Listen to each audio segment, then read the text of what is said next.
and support her with what she has to, what she's going through. All right, so everyone, quiet down. Be quiet. Thank you. I've written this spoken word in honor of my son. He was the musician. He was the musician, and he was my inspiration for this spoken piece. I would like to introduce myself. My name is Shauna Brown, and I'd like to share with you some words about the day my son was gunned down. It has been exactly 2 months today that my son took his last breath in my driveway. On a hot summer night, while families were together and children were at play, a coward senselessly used a gun and a bullet to take my son's life away. It was the 23rd day on a beautiful day in July, still shattered and heartbroken and wondering why. As I put these thoughts to paper, I prayed to my son, who is a musician, that there is strength, hope, and inspiration in my words, because God knows that what I've been through has given me a voice that needs to be heard. I have begged and pleaded and repeated my story, only to be told time and time again, there's no place to move your family. Sorry.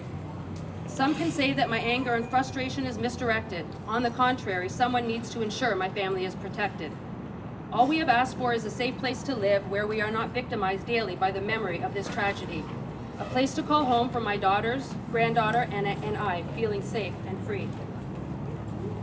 I have written letters and taken every step to ensure my words have been respectful, always left with no answers, results, or proper direction, leaving our family neglectful.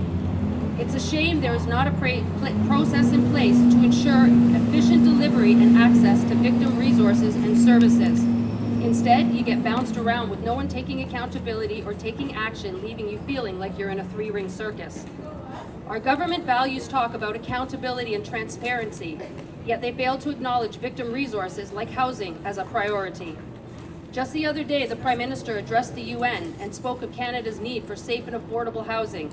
I'm a victim of a serious crime with no resource to move, so forgive me if I'm left doubting. With glowing hearts, we see thee rise. As victims of crime, why the lack in services to help us with our demise?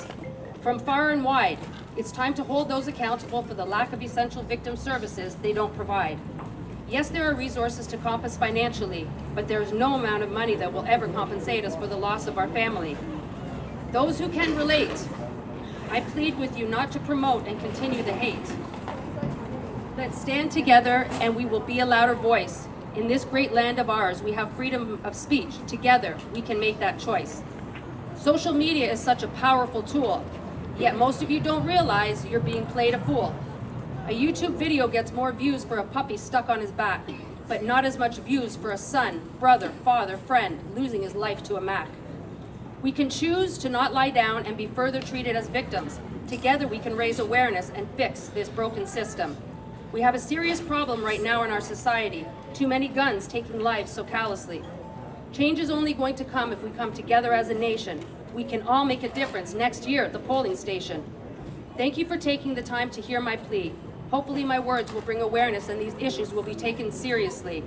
And in case you forgot, my name is Shauna Brown, and I'm a victim of gun violence who refuses to lie down. I'm a proud Canadian and I live in the T-Dot. This epidemic of gun violence has got to stop. I will not stop bringing awareness to the violence of a gun. Rest in eternal peace, my loving son. Thank you.